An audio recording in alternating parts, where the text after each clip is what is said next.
आंबेडकरांचे पुत्र आणि डॉक्टर बाबासाहेब आंबेडकरांचे पंतू सुजातदादा आंबेडकर, आमचे मित्र अविनाशजी भोशीकर असतील, जिल्हा अध्यक्ष मनोहरजी वावळे आणि या जिल्हा परिषदेचे उमेदवार सविताताई दत्ता राऊत आणि पंचायत समितीच्या उमेदवार वशिष्ठ बाबूराव मोरे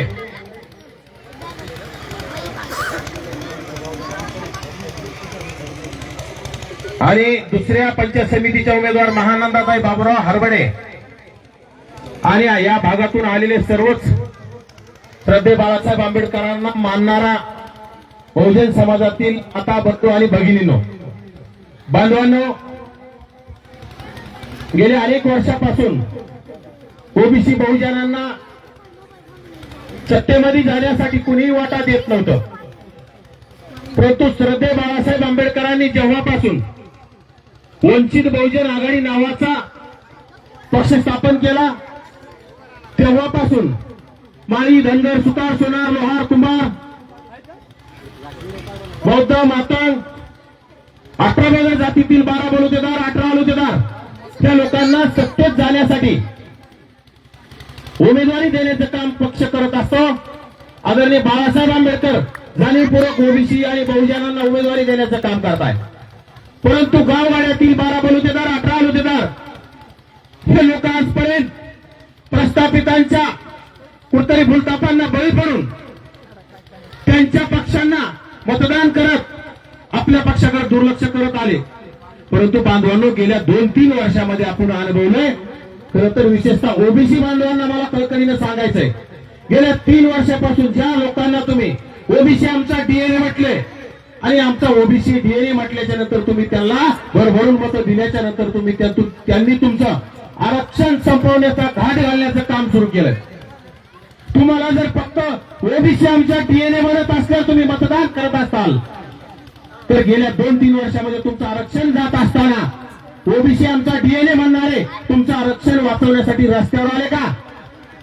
एकही पक्ष, प्रस्थापित पक्ष रस्त्यावर आला नाही. त्यावेळी या राज्यामध्ये त्या देशाचं कणखर नेतृत्व फक्त आदरणीय श्रद्धेय बाळासाहेब आंबेडकर ओबीसीचं आरक्षण वाचावं म्हणून ओबीसीची आरक्षण बचाव यात्रा त्यांनी काढली. वेळोवेळी आदरणीय बाळासाहेब आंबेडकरांच्या नेतृत्वात प्राध्यापक लक्ष्मण हाके असेल, मी असेल, आमचे मोर्चे मेळावे होतात. त्यामध्ये आदरणीय बाळासाहेबांची तीच भूमिका आहे. आणि विशेष तुम्हाला सांगायचंय, आदरणीय बाळासाहेब आंबेडकरांचा कुठल्याही समाजाला विरोध नाही. मराठा समाजाला सुद्धा आरक्षण मिळालं पाहिजे असं बाळासाहेब म्हणतात. परंतु ओबीसीच्या ताटात त्यांना बसवलं नाही पाहिजे. त्यांचं ताट वेगळं असलं पाहिजे, ओबीसीचं ताट वेगळं असलं पाहिजे.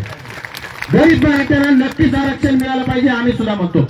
परंतु ओबीसीचं राजकीय अस्तित्व जर संपत असेल तर ओबीसीला कुणाकडे बघायचंय? आणि आज परिस्थिती बांधवांना अशी झाली, पुणे महानगरपालिकेमध्ये 26 ठिकाणी ओबीसीच्या जागेवर मराठा समाजाचे बोगस कुंडी प्रमाणपत्र काढून ओबीसीच्या जागा बळकावण्याचं काम, तिथं 26 नगरसेवक निवडून येण्याचं काम झालंय. आणि त्याच्यात जास्तीत जास्त कोणाचे आहेत तर ओबीसी आमचा डीएनए मानणाऱ्यांचे नगरसेवक निवडून आले.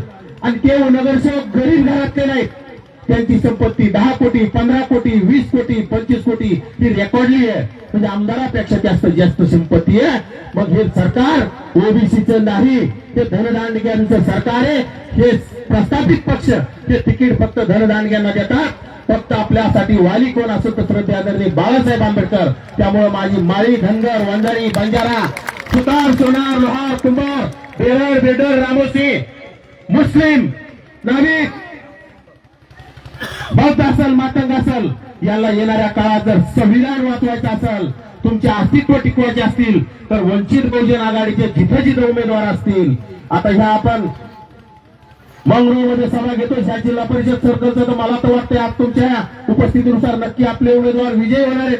आणि आता सुजातदादा सारखा नव तरुण वंचित बहुजन आघाडीची थोडा खांद्यावर घेऊन अहोरात्र झटत आहेत. त्यामुळे येणाऱ्या काळात तुम्हाला जिल्हा परिषदेचे सदस्य, जिल्हा परिषद पंचायत समितीचे सदस्य आपले झालेले पाहायला मिळतील. आणि आता तुम्हाला सांगायचे, मागे झालेल्या निवडणुका, नगरपालिकेच्या निवडणुकामध्ये वंचित बहुजन आघाडीचे 106 नगरसेवक राज्यामध्ये निवडून आले. त्यांचे मी म्हणतो उद्धव ठाकरेचे सुद्धा आपले इतके आले नाही आणि शरद पवारांचे सुद्धा आपले इतके आले नाही. म्हणजे आपल्याला ओबीसीला आता कळायला लागले आणि असंच ओबीसीला ठरवलं त्यांच्यासोबत दलित मुस्लिम आदिवासींनी जर ठरवलं तर येणाऱ्या काळात विधानसभेमध्ये वंचित बहुजन आघाडीचा झेंडा फडकल्याशिवाय राहणार नाही. त्यासाठी आपल्याला श्रद्धेय बाळासाहेब आंबेडकरांचे विचार, बाळासाहेब आंबेडकरांच्या पताका आपल्या खांद्यावर घेऊन आपल्याला लढवावं लागेल. आणि ओबीसीचं आरक्षण जर वाचवायचं असेल, ओबीसीचं आरक्षण टिकवायचं असेल, ओबीसींना सत्तेत जायचं असेल तर तुम्हाला बाळासाहेबांच्या पाठीशी राहावं लागेल. मी काय बाळासाहेबांच्या पक्षाचा सदस्य सुद्धा नाही, परंतु गेल्या 2-3 वर्षामध्ये मी जे अनुभवलंय ओबीसीच्या बाजूने एकमेव वाद कोणी बोलत असेल तर डॉक्टर बाबासाहेबांचे नातू श्रद्धेय बाळासाहेब आंबेडकर. त्यामुळे बाळासाहेबांच्या विचारांना विक्रेरित होऊन श्रद्धेय बाळासाहेबांचा पक्ष कसा वाढेल, श्रद्धेय बाळासाहेबांचे पक्षाचे लोक सत्तेत कसे जातील यासाठी मी फुलाची पाकळी हे कुठेतरी बाळासाहेबांच्या सोबत,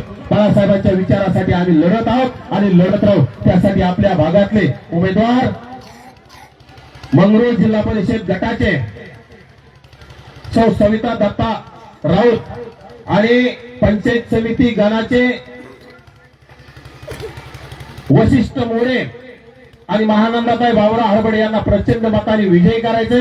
कारण की हे बहुजनाचे आहेत, ओबीसीचे आहेत, गोरगरिबाचे आहेत. नाहीतर या भागामध्ये अनेक प्रस्थापितांचे, पैशाचे, धनदानग्यांचे लोक तुम्हाला मत मागायला येतील, पैशाचा पाऊस पाडतील. त्यांनी पैशाचा पाऊस जरी पाडला तर ते पैसे तुमचे आमचे आहेत. त्यांनी दादागिरी करून, त्यांनी भ्रष्टाचार करून कमावलेले आहेत. त्यामुळे आपण डॉक्टर बाबासाहेबांना मानणार आहे.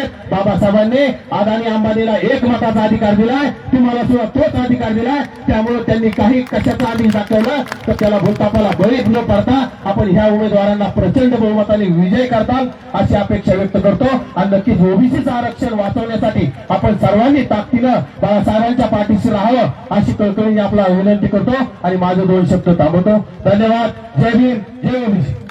धन्यवाद बाबा. यानंतर मी आदरणीय सुजातदादा आंबेडकर यांना अशी विनंती करतो की आपण या सभेत संबोधित करावं. वंचित बहुजन आघाडीचा, वंचित बहुजन आघाडीचा सुजातदादा पागे बोलो, सुजातदादा पागे बोलो. धन्यवाद. थँक्यू.